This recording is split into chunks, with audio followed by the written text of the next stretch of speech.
Oh, time.is. I'm a professional, and I'm not drinking a Paloma. I'm doing this on a bed, so my mic is in my hand as I try to sit as still as possible. I don't know how I'm going to clap. I guess say clap out loud. I could slap myself. Oh, do that. Could slap yourself. I think it's a fun way to begin a podcast. Yeah. I agree. Shall we go at 20? Sure. Yeah. Oh! Did you slap yourself for real? Alright, let's get the podcast going.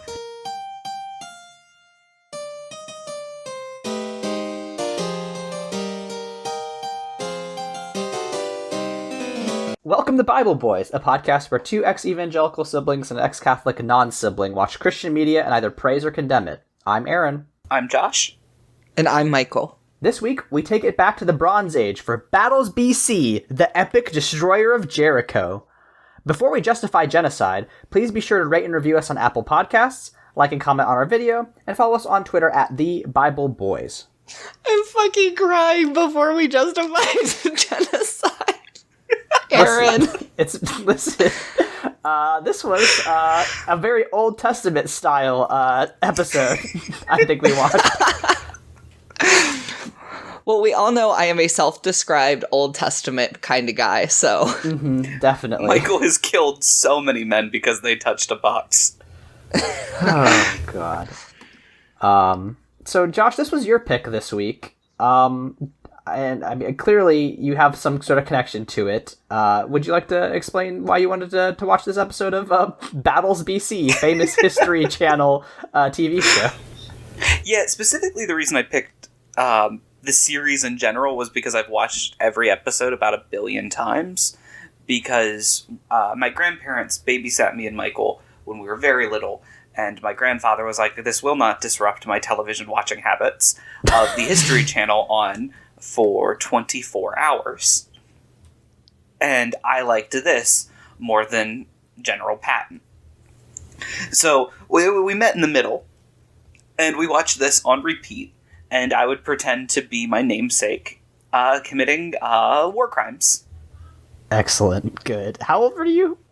So, Aaron, this came out in 2009, and I watched this when it came out, so I was 10. So you were 10 years old, yes.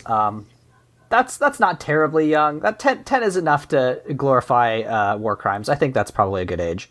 I did watch 300 when I was, 5. Yeah, no, that's too early, sir. I mean, Yeah. Let's talk about the lack of elephant in the room. This is just a 300 ripoff. Oh, for sure. That's a good question. I mean, there's a lot of stylistic, blood splatters, but, I don't think the fight scenes are very good, and I feel like... there's a whole TV series. Josh, you could probably speak to this. Does the whole series try to do this fucking Zack Snyder bullshit? The entire series is this episode.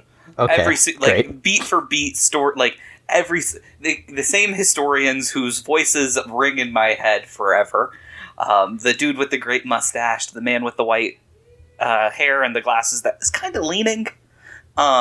Just these characters, they're beautiful. But they do try to capture this, history, but it's badass. In the most extremely, white guy trying to teach the Bible way, it's really funny. They're all extremely excited about all the bloodshed, and it's almost unnerving if it wasn't, kind of hysterical. Yeah, and I don't know if going beat for beat for this is going to make the most sense. We'll park in Jericho for a little while, where most of the... interesting stuff happens, both narratively and with the wild shit that they say. Mm-hmm. But, if you know the story of Joshua, they just cover that and spend the entire time going, now, obviously, you would want to kill all the men, women, and children at this point because military reasons. And then they'd go to the next point. Yeah, it's a little weird. They do a lot of hand-washing about that. Well, it was just psychological warfare, and that's just what people did back in the day.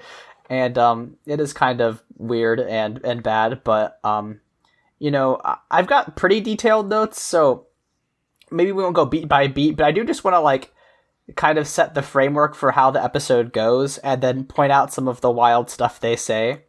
So like I think like so the first thing they open this with is they talk about Moses, right? Moses has just left his Exodus campaign, which is extremely funny. Having defeated the Egyptians, and I'm sure there is a Battles BC about Moses fighting the Pharaoh Ramses. It's called Moses Death Chase. Hell yes. God, I can't wait to revisit that in my free time. And probably the first wild thing they say is they describe the Israelites as light infantry guerrillas. Yeah.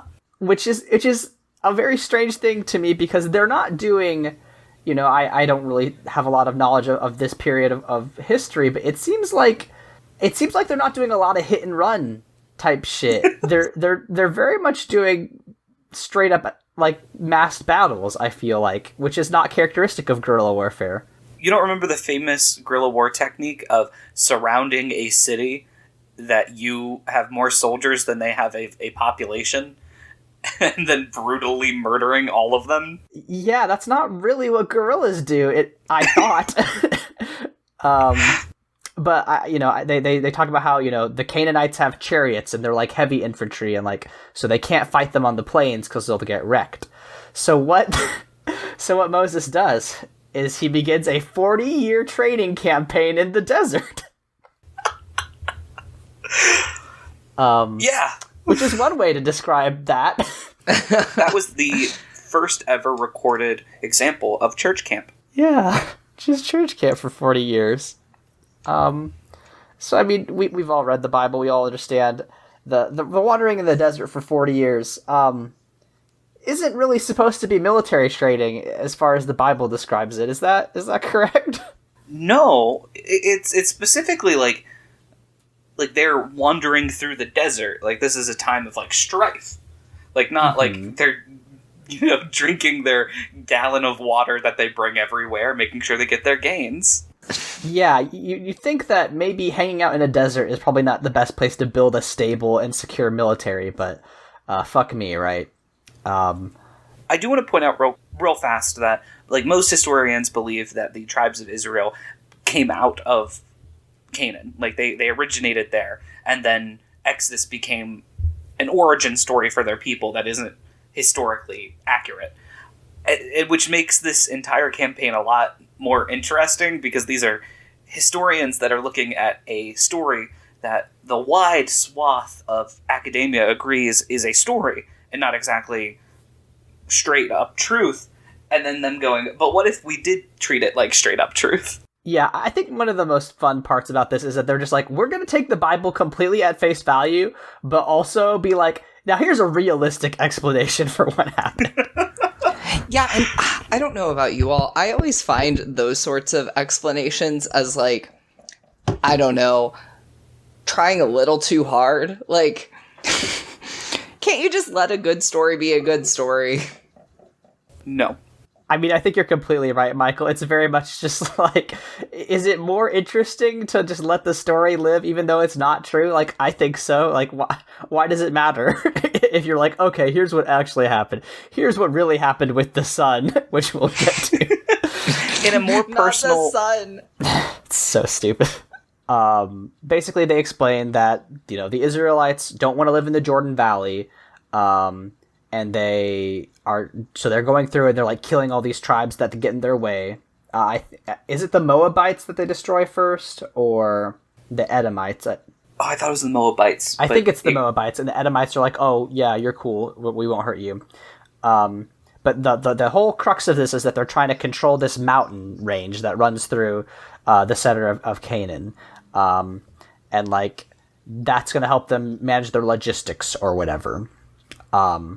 And we get Dr. Mark Schwartz, who runs the Department of Anthropology at Grand Valley State University, is just like, the Israeli army is perfectly suited for hit-and-run tactics over rugged terrain. So the first thing they're going to do is a siege on the city of Jericho. It's so weird. Yeah, I mean, so what thoughts do we have about the Siege of Jericho, everyone? This is like one of the, I'd say, top 10 Sunday school lessons, if I had to rank them real quick. For sure. Mostly, I mean, it made it into VeggieTales, so it's got to be up there. Oh, yeah. Where, like, most people know Jericho. Like, if they know of Joshua, that's all they know about him. Mm-hmm. And because he was my namesake, I did get to lead multiple marches around Jericho, which was our church. Hell yeah. I did get to blow the made-up horn. The church did not collapse. Still upset about that one, God. But I just found it very interesting that they... When you read the Bible, it does make the siege sound, like, very difficult, and these walls, like, oh man, how are they going to do it? Like, how are they going to do it? And then these historians are like, oh no, they outnumbered this city fucking a ton. Like, they only get 500 soldiers on the wall, and the Israelites had, like, 10,000 men. Yeah, they specifically say the Israelis have 8,000, and Jericho's walls it has a small population. It's fairly defenseless, except for these double walls, which are 30 feet tall, which, like... I mean, I guess at the time that seems pretty imposing, but 30 feet, that's 3 stories. Like, you know, I live in an apartment complex where I can look over and see a 3-story building. Like, that's not that impressive. So Joshua is like, okay, gotta figure out how to get into the walls of Jericho. You know, they're impenetrable. We don't want to waste our time in a drawn out siege. So he has this plan. And it's, he sends 2 spies into Jericho to do some recon, right? And the spies go to a brothel, which Stephen Weingartner describes as a cunning decision. Not a cunning decision. Absolutely brilliant. Because these 2 dudes were mega horny, as they should have been. And they're like, yeah, no, it's definitely because, you know, they're like, okay, well, if you went to a brothel or a tavern, like, it would be normal for strangers to go there, and no one would, you know, be, like, weirded out. And, like, I guess that makes sense if there's only, like, you know, 2,000 people in the city. Like, maybe it would be weird for not everyone to know everyone. But sure, whatever. And they go, and they meet another biblical character, Rahab, or Rahab. I'm not sure how to pronounce that. So... I feel very strongly about this because I looked up... The only notes I have is the etymology of Rahab. Oh, excellent. Let's hear it. It's Rahab. Okay. It's literally the closest to the Hebrew pronunciation. I don't understand why everyone in here calls her Rahab. Okay, it just seems like lazy historical, because I was able to Google this and find it. And everyone who, like, speaks Hebrew when you look this up is like, yeah, it's Rahab. That's literally it. The way you were taught is how it is. I felt gaslit. I was like, it is not Rahab. If this was truly a historical piece of work, every other person would say it differently, and then at the very end, someone would come in and just call her Rebecca, and everyone would just look at each other with pure anger and hatred. The history departments are rough places. I mean, and this is someone that, you know, I love, like, correcting biblical descriptions of sex workers, but Rahab, the Hebrew word used to describe her literally means, and I quote, a prostitute woman. So cool. There's really not a lot of debate about what her career was. No, that was just straight up her job, so yeah. Okay. Very well. It's not a Mary Magdalene situation. No. This is not a, like, retrofitting someone. This is like, nah, dude, that was her job. She was just a sex worker. And that's a prostitute fine. Woman. We stand sex workers on this podcast. But, yeah, so they speak with Rahab, sorry, and she explains, yeah, morale is super low in Jericho because you outnumber us fucking, like, 16-1, and, you know, you killed a bunch of people, like, last week, so we're all pretty scared of you. Like, all of the people. You killed, like, all of the people at that other place. Yeah, it was kind of a dick move, honestly, but I'm gonna help you out anyway. And she, you know, they explain, this is a very important thing, that they go back to her house, and she lives between these 2 walls. And it's very important that she does this, and she, like, you know, the king of Jericho finds out that there's spies in the city, but Rahab's like, okay, just go hide on my roof. And when the king's soldiers come, she's like, oh yeah, I talked to those guys, but then they left. If they're just down that way, if you want to go catch them. And the king's guards are like, okay. And the way they describe that, this conversation between the guards and Rahab is like, maybe it seems like, the guards shouldn't have bought that, but because of her profession, Rahab could be very persuasive. Like, what are we insinuating here? Right, and like, in what way was she persuading them? I have more questions than I have answers.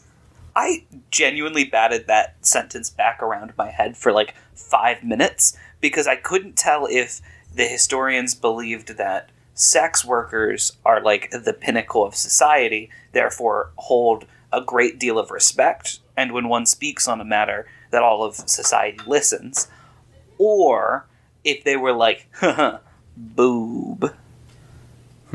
Well, judging by the quality and demographics of the panel, I think we can probably have a pretty certain idea of what they were thinking.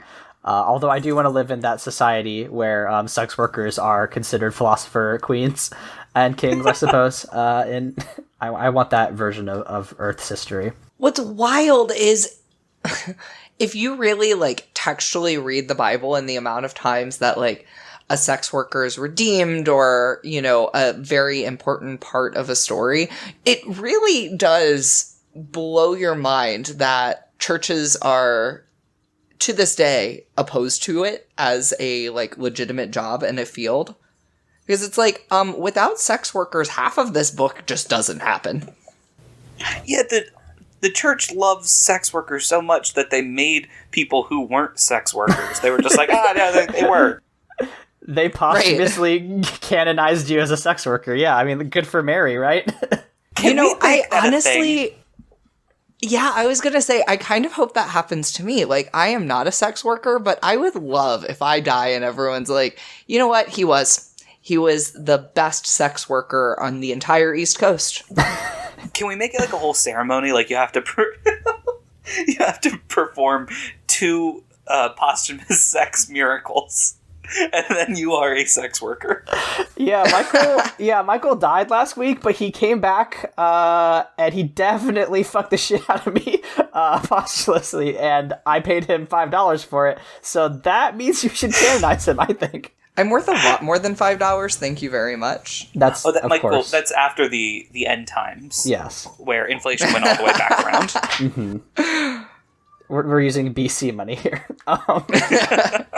Yeah, inflation. I forgot about that part of the Bible. Oh, God. We cannot talk about biblical inflation. So the spies are getting out of Rahab's house, and, they're like, okay, if you tie a red cord on your window, we'll know where you and your family live, and we won't slaughter you wholesale. And she's like, thanks.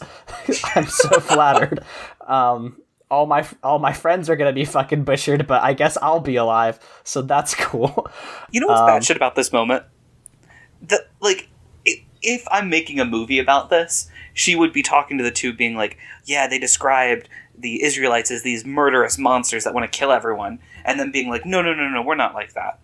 We'll kill everyone but you. Yeah, exactly. Everyone. It's very much a record scratch. Oh, just a pro tip, if you are in any religious studies classes and they have like some local church people come to talk about their religion, don't ask them how their religion excuses the massacres of the Old Testament. They don't get happy when you do that. Well, don't worry. You don't have to ask your churches. We can ask the YouTube commenters. I've taken some choice screenshots from the YouTube video that we watched, and I think that we'll find that these genocides are in fact quite justified. Just real quick, the person who I asked that, his response was, "That's a tough one," and then got somebody else to ask a question. Anyone else want to not answer this? Great. No joke, the next question was, what does your church think about abortion and gay marriage? That dude was, like, soaked in sweat by the end of it. Yeah, fucking bad day for him. Okay, so they talk about the city of Jericho and how they're marching around for 6 days, and on the 7th day, they blow the horn, the walls come crashing down, and that's the biblical story of Jericho. But then they're like, we think there's probably a less interesting, more boring explanation, and it has to do with that red cord. And basically they explain that Rahab's red cord is a signal, and, like, every time they were blowing the horns to, like, you know, march around the city, they were also sneaking, you know, 10 quote-unquote special ops guys up the cord, until, like, on the 6th day, there's just, like, a whole fucking battalion of dudes chilling in Rahab's apartment. And Yeah, that's just so fucking funny. I love that they never talked about the logistics of this. Like, where is everyone sleeping? Like, so she's clearly not working during this time, right? Like, that's not happening. Mm-hmm. But what about food? What about, like, I have a lot of logistical questions. Like, they didn't exactly have indoor plumbing. Where are these people, like, actually using the bathroom? I have so many questions. This is a very deep Hobbit cut, but I just love that these guys came up and were like Gandalf to the werebear, and we're like, yeah, I only have 2 guests, and then like 12 dwarves end up showing up and a hobbit. We're just like, she was like, yeah, I can keep, a couple guys can stay here, and then 60 special ops, predator, wearing camo, holding machine guns, there to take the wall. And maybe this is just because, in my head, this is a blatant 300 ripoff. I thought of them as the Immortals, which are just ninjas. So there are just, like, a bunch of ninjas chilling in this. Like, I'm also imagining my apartment, which is a 1-bedroom apartment. It's not, like, a tiny little closet, but it is not enough for, like, all of these people to be sleeping and eating and living for days at a time. And I have indoor plumbing. Anyway, so these fucking special ops dudes allegedly clear the wall and allow the Israelites inside, and that's great. I will point out, there is one third explanation that was not discussed in the History Channel episode, but Tyler Schroeder of YouTube postulates that resonance frequency produced by the Ark of the Covenant marched around the city 7 times numerology. That's how Jericho is conquered. Wait. Oh my god. So Wait, you can't just say numerology. That. You can't just say numerology. Like, got 'em, liberals. Like, what does that mean? I don't know what Tyler's on.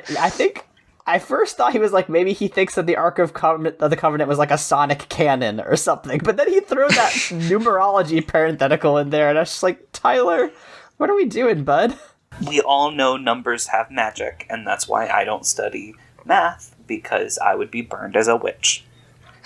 What, again, I must return to point A. Can we just let a story be a story? I don't watch, say, Lord of the Rings and go, well, how do the physics of this work? Well, maybe you should, is what History Channel is saying. I'm glad I opened this poema. We get to the Massacre of Jericho. The Israelites are let inside. They describe this as a kolhan nesima in Hebrew, which I'm sure is not correct. But they say that every goat, every sheep, every donkey, man, woman, and child, killed to a man, except for Rahab's family, of course. And then they burn the city as a message to the other kings of Canaan. And one of the commentators says, Joshua is a fine tactician and a fine strategist, but one suspects as well that he's a god-intoxicated man. If I had a dime every time that's been used to describe me. It's good. So, 2 with a lake view on YouTube wants to come to the defense of the Israelites here. Maybe you hear the description of, an army slaughtering 2,500 people, killing them all to a person is horrifying and terrible. But Tuwitha says, it's not horrifying when you realize that the Canaanites were Nephilim hybrids and that they would sacrifice live babies by putting them onto the walls, into the walls of Jericho as they were being built. I'm sorry, God. The Nephilim all died in the flood. Wait, was this the first ever attack on Titan?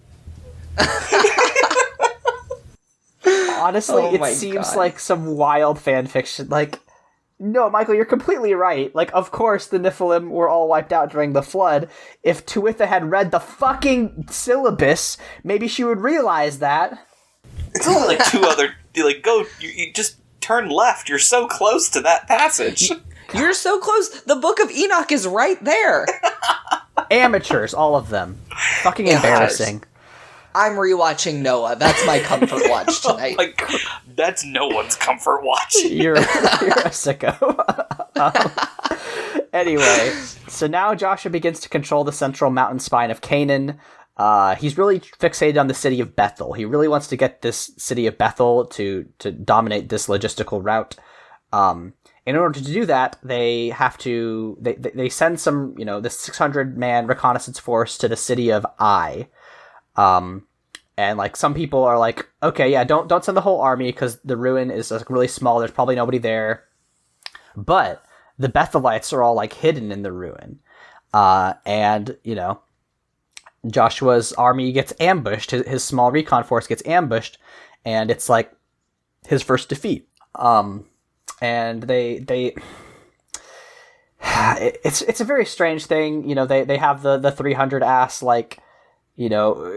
battle scene with like people getting their throats cut with the curved swords and whatever, and it's all well and good, but then they're like, Joshua was really pissed off about this now. So the next day he hid the army in a valley nearby, and he also positioned some troops on the plain in front of the ruin, only 1,000 men, but like also put like the rest of the army behind a hill, and also put more of the army like on a different side of Bethel. This is actually the origin of modern-day Easter eggs, where he had to find all of Joshua's armies. Dude just was like, yeah, I got 1,000 men over there, I got another 3,000 over there, I got 5 guys over there just kind of hanging out, I got Jeff, he's hanging out, he had to go to the bathroom, so that's where he's staying. Like, it's a very convoluted battle plan. In theory, like, I guess if you could coordinate all these troops at the same time, it's a good one, but like... You had radios. I'm sorry, this drove me insane. I'm going to spoil it just a little bit, because how he communicates to the other armies of how they're supposed to move is he flashes his sickle in the air. I'm sorry, they all have bronze weapons. You just were talking about how the weapons that the Israelites and the Canaanites had were identical. So what, did everyone just keep their swords down low? Everyone rubbed some dirt on it so they weren't shiny? Are you fucking kidding me? Yeah, like, it's very sorry. funny. No, I was going to bring that up because it's very funny that they're just like, oh yeah, and then Joshua, one man from a distance, was like, I'm going to use my sword to flash this light signal and to send the word to 3 separate massive armies to do this cool attack. I'll let the Riders of Ronan know that I need their help. Like, what the fuck are we doing here? It just... I know it's a story, and I'm fine with that being it. Like, if I read that in the Bible, I go, yeah, it's a fake Bible story. I'm sure a battle happened there. But reading it here where they're like, yeah, just military brilliance of shining his sword in the sky. What the fuck? Yeah, no, he was a fucking genius commander. He knew about Big fucking brain. Reflections. They talk about how it's blood, hair, and eyeballs up close, and the battle rages. That's a direct quote from the episode. I forgot that was a direct quote. Oh my god. Those are the 3 cores of humanity. Mm-hmm. Blood, hair, and eyeballs are the 3 humors. Josh, I don't actually know if this is true, but like, was the bronze sickle sword like in use at the time? Like, I've played Rome Total War, and that suggests that maybe that is the case, but like, is it feasible that they would have used like a single piece of bronze just like made in the shape of a sickle? Yeah, so at that time, bronze was through casting, and it was really easy to like mass produce those bronze tools like that. I will say that the stuff that you were referencing is a couple... They mashed together a lot of time periods, so that's a couple the Egyptians they're completely inaccurate, but that's all right. But it does make sense that they were all using that type of cast bronze material. Okay, cool. Because like I was like, it seems very difficult for a group of people that lived out in the desert for 40 years to have access to bronze smelting technology reliably. Yeah, that part makes no sense.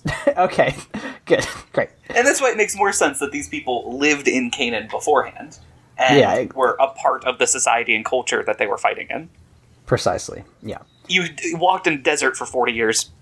They found a tin mine, and then they set up smelting. Yeah. Yeah, it was great. Which, it's not like we had 40 years of wondering for them to, I don't know, flesh out the lore instead of making it like a 40-year training. And it's like, okay, so let's be generous here and say that you start training when these kids are 14, 15. So you're telling me a bunch of 55-year-olds are running around this battlefield in weapons that they found in a cache in the middle of the desert. Yes. And that's what's happening? And Josh was 70 years old. Yeah. Thank you for bringing that up, because I forgot to mention, they've been training for 40 years, so like half of their army is in their 60s. Like, what are we doing here? Yeah, and any commander is going to be in their 70s. Now, when you're training an army in the desert for 40 years, and you reach, like, year 30, and about a quarter of the army has to retire, and then you have to bring up a whole new quarter that have never been trained, do you then just go, what are we doing here, guys? Like, maybe just a good 6-month boot camp was all we needed. I feel like they circled this sun a couple of times before they got to there. God, like... No, the sun circled them, Michael. Yeah. Oh, yeah, I forgot. We'll get there. Even. I think the 300 analogy is apt, because it's very much like, the Israelites were actually a warrior society that were completely obsessed with warfare. Didn't you know that the Israelites were actually Spartans? Exactly. Fun fact. Anyway, the Bethelites get their asses kicked. The Bethelite king is executed by hanging, and the city of Bethel surrenders. In front of his city? Yeah, it's pretty brutal. Peace and love, sorry. Yeah.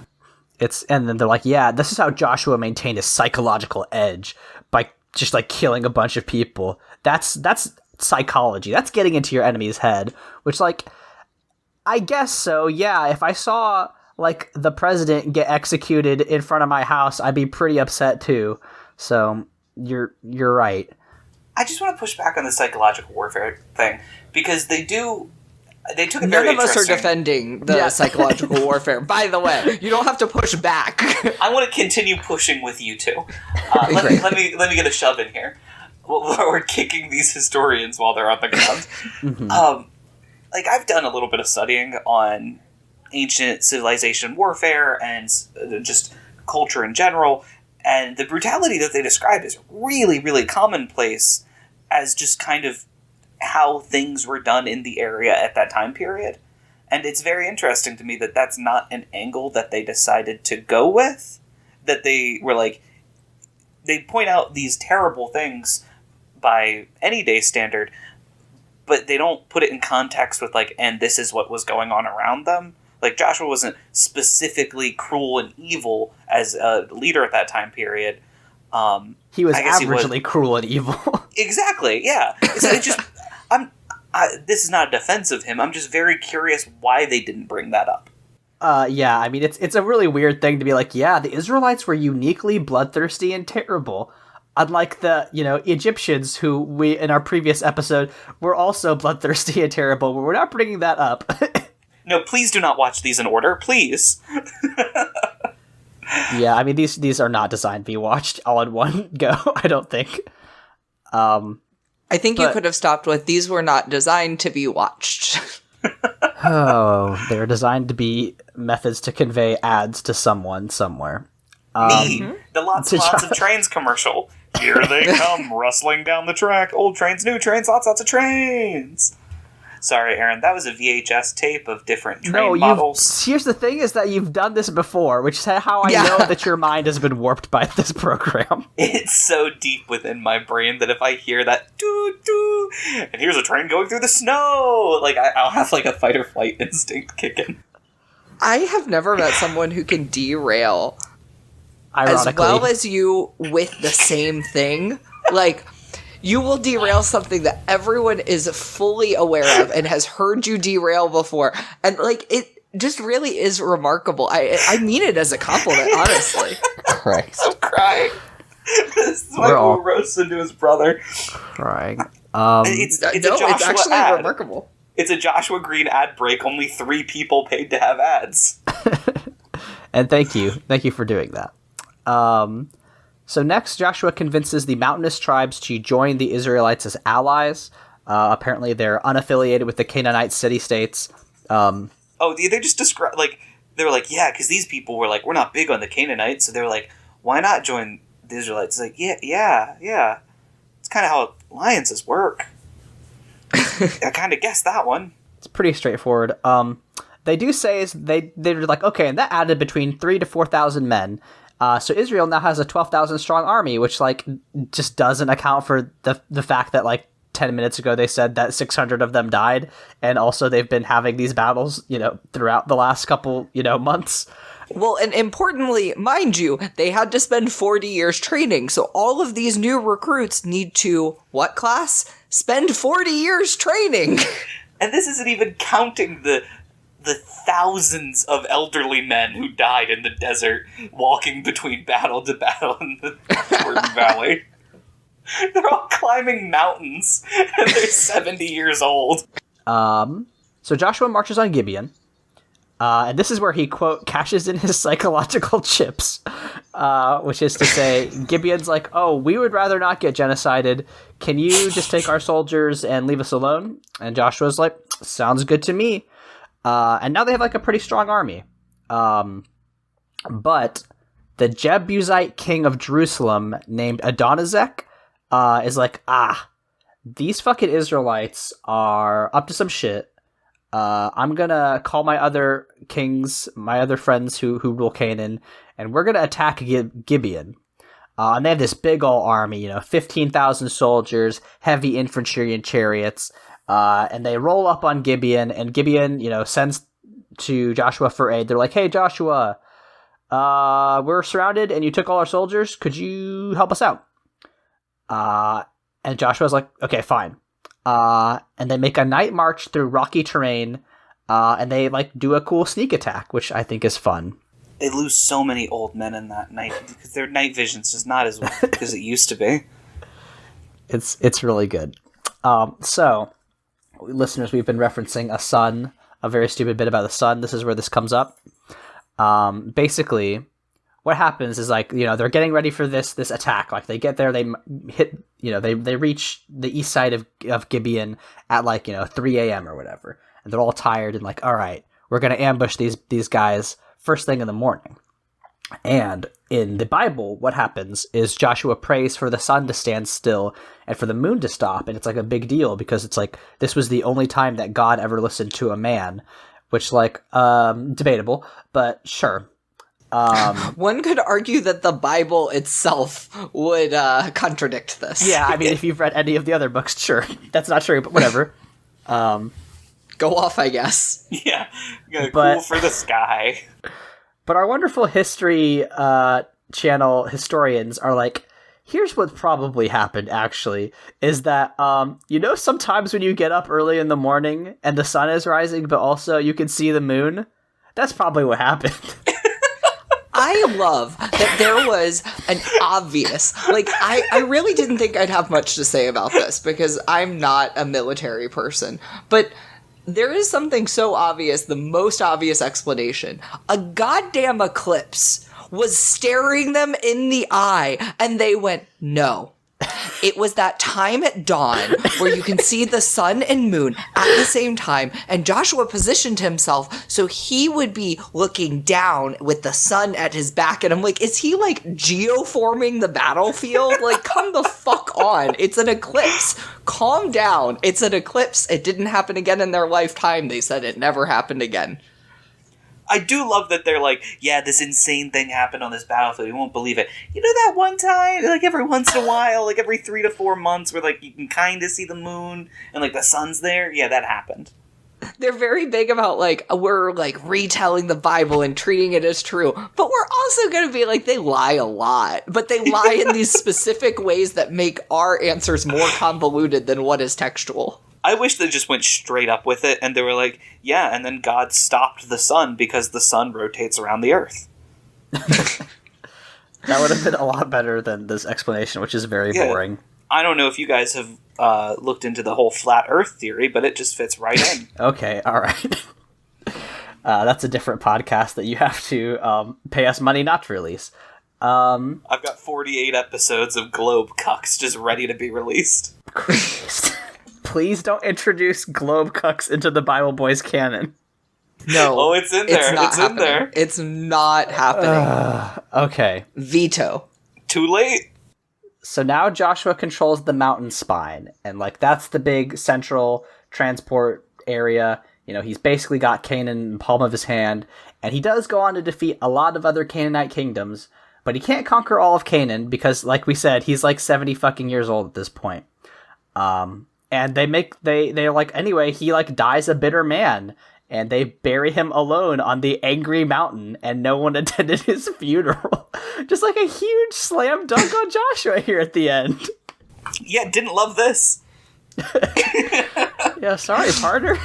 you die alone and bitter, and nobody comes to your funeral. Because I couldn't catch them all. Like, what's... Of course, YouTube has something to say about this. Theseus Titan says, "What do you mean by no one attended his funeral? In Joshua 24:30, the Bible states, 'And they buried him in the territory of his inheritance, in Timnath-Serah, which is in the hill country of Ephraim, on the north mountain of Mount Gash.' That they buried him part is plural for more than one. How did they bury him without attending his funeral?" You gotta be fucking kidding me. Got him! Gotta be kidding me. Oh my god. Yeah. Love you too. Yeah, you got me. Yeah, the people that buried him were at the funeral. Oh my fucking god. Yeah, the people whose job it was to bury him were real beaten up about it. Just devastated. I can't imagine having that thought and going like, fucking, like, dude must have been, I bet as soon as he typed that, he went and told someone about it. Like, he was just proud about it for the next week. Yeah, you could tell. You could tell that the smugness is dripping all over this comment. God. Alright. Here's actually maybe the wildest part of this whole episode. Is where, you know, they're summing up the history of Joshua, his legacy as a biblical figure, you know, and they're talking about, like, just the military legacy of the Battle of Jericho, and, like, how it's really just affected military strategy, you know, for the past, you know, several millennia. They make the point that when the Viet Cong went to capture the city of Saigon in 1975, they used the same tactic that Joshua did, which is to say, surrounding it with their soldiers. I'm gonna lose my goddamn mind. Yeah, I mean, fucking the Viet Cong general was like, yeah, I'm gonna take inspiration directly from the Bible and put all my dudes in a circle around the place I want to attack. Fucking communist, famous Bible readers. Yeah, I was gonna say, you know, that's an ideology that has an infamous reverence for the Bible. Yeah, The big brain of no one had ever thought, for the longest time they thought if you just go on two sides of the city, that would work. But Joshua was the first commander that thought, what if we went around the whole thing, y'all? You know, I actually think we're burying the important part here. Joshua invented circles.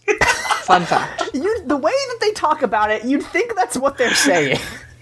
That is what they're saying. I mean, I watched this minutes before signing on to the cast. You can go ahead and take this as word from this Bible boy. The History Channel claims that Joshua of the Bible invented circles. I want to make it clear. Michael from the Bible Boys claims that the History Channel claims that Joshua invented circles. Yeah, History Channel lawyers, go after that guy. Yeah, go get him. Christ. Good luck. It's absolutely astounding to me. Well, because that they went that far of a reach when, boys, we can just all go around in a quick circle that was invented by my namesake of, how the Siege of Jericho touched us personally, and like every single day I do think back to it, and it is an emotional moment. Like, I'm just like, man, that red rope, did people climb up it? Why were there 60 dudes in a prostitute woman's house? Like, what was happening? I'm just concerned about the state of Rahab's home after that many men were staying with her. It probably was very smelly. I bet it was better than outside, which was just covered in blood. And eyeballs. And hair. And hair, of course. Hey, real quick, boys, which one's which of us? Oh, God. I'm obviously hair. Yeah, your hair. I guess I'm blood? That I have been called eyeballs before, so why not? Have you? No, Aaron. I was gonna say, wait, why did you say that then? Nothing I say on this podcast is true. I love both of you. Oh, God. I love that you said nothing is true. Love both of you. Yeah. Thanks. Anyway, they do one last very shitty thing, which is like, anyway, Canaan is a land that continues to be drenched in blood, and has a legacy of violence that endures in the Promised Land. It's like, alright, I mean, I guess, is this an indictment of the state of Israel? Is that what the History Channel is doing right now? I don't think they knew what they were doing. I think they were like, conflict, Middle East, Israel, Canaan, Yes. comment, done. I mean, of course, that's actually what they were doing. It's like, yeah, there's fucking brown people over there, and they love murder. Well, every single, like, military history thing ends with, and conflict still is happening there. Yeah. Because, yeah, people are still there. That is how humanity tends to go, unfortunately. It's pretty good. Gosh. I liked this one, I'm not gonna lie. This was a fun one. I want to watch the other two with you guys now. Oh my god. We gotta make this a recurring one, because I do desperately want to do the Moses one. The David one I remember is extra choice. I bet the David ones are extremely stupid. I'm psyched for that. Oh, let's do the David one. I won't talk about any of the episode. I'll just talk about David and Jonathan. Yeah, Michael's favorite gay love story. Great. No, it's not, but it's one of them. Christian Michael's favorite gay love story. Yeah, that's true. There we go. Good. Shall we rate our experience of watching this? Yeah, I think I'm going to give it one, release the Snyder Cut, because I'm really upset with the Joss Whedon's decision to cut out most of these moments in this episode. I'm gonna give it an 11. Jesus is nailed to the cross. Just enough blood for me. That's what the Roman said when he was putting in the nail. You know what? He looked to his friend and was like, just enough blood. I'm gonna give this 2 out of 5 nose piercings, because I was really missing our homoerotic villain from this particular film. There's gotta be a fucking 300 style biblical adaptation somewhere that we can watch. We've just watched it. Now, before we get like too far into like the wrap up stuff, I want to just announce to all of our dear listeners what I informed my brother and my brother's friend before we recorded this. There's a new God's Not Dead coming out. And that's why I am 2/3 through a sparkling Paloma. I'm kind of ashamed, because like I've made it part of my personality to care a lot about the God's Not Dead movies. And I'm just... Nobody... I can't believe I didn't find out until literally today. It's been out for a month. The trailer's been out for a month. I only know about it because I saw a TikTok where someone was talking about it. Like, I don't know how this squeezed through Aaron's Google alerts, and like the fact that I occasionally go through Christian social media just to like find material. Like, but it's going to be good, and we are going to be watching it in some form or another. Yeah, it is a Fathom event, which means that not only will it be in theaters for a limited release, but also those tickets will be extra expensive, so... we'll see. We'll see how we end up watching this movie. Maybe we'll put it off until it is either piratable or released direct to PureFlix or whatever. But we will find a way. I promise you, listeners, I will not see God's Not Dead 4. Just as on a personal and spiritual level, I have to see that fucking movie. It looks real good. Oh man, follow my Twitter where I'm going to be talking about this nonstop until October. October 4th, catch it first on Fathom. Oh, gentlemen. Catch it first on Fathom and then Bible Boys. Oh, Christ. Yeah, probably that week. Yeah, if we're lucky. Should we talk about what we're going to do next week? Oh, shit. Yes, please. I'm nervous about this one. Aaron, just kill time. I don't want to hear this. So next week it is my pick, if I remember correctly. Who knows at this point? No rules, Great. just right.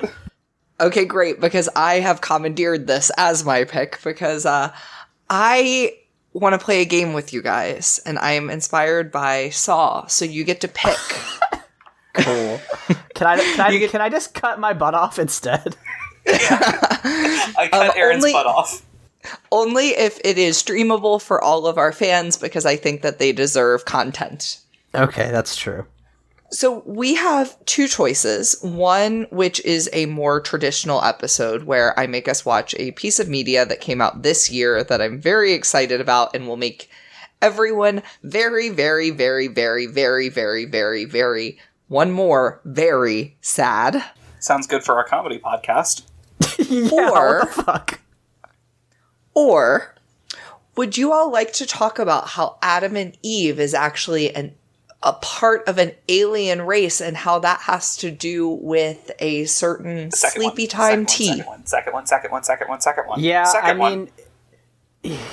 Obviously we don't want to talk about something extraordinarily sad, so... Second yeah, one. you could do your true crime podcast. So, listeners, for those who do not know, the sleepy time tea of Celestial Seasonings is actually made from a cult. And so we are going to do a special episode where we talk about some hidden Christian cults. But yeah, we're going to talk about what can only be described as a unholy child resulting from evangelicalism and Scientology. Good, Ooh. great. I told you I wanted to play a game. Can we just cut off Aaron's butt? Is that still an option? It's Nope, so you chose. voluptuous, I have plenty more to spare. Yeah, we cut off Aaron's butt just so the rest of humanity has a chance. Oh, God. Well, we'll look forward to that whenever that episode comes out. In the meantime, when we're not playing terrible Saw-esque games for each other's benefit, where can people find y'all on the internet? I'm at Green History on Twitter. I'm at Michael's Diamonds on Twitter. I'm at AaronSXL on Twitter. You can listen to the other podcasts I do with my friend Layla at Mortified Pod. We just did a podcast about The Phantom of the Opera and Love Never Dies, its infamous sequel, which was extremely fun. I also, this has been a couple weeks since this episode's coming up, but I had an article published by Interstellar Flights magazine about the Falcon and the Winter Soldier and how I think that it almost says something about American imperialism. So definitely check that out if you're interested in that. It's a very good piece. Thank you. Mm-hmm. Well, listeners, as you are weeping at the thought of my butt being hewn from my body, Say it ain't so. just remember that it is okay to cry, because even Jesus wept. We'll see you all next time.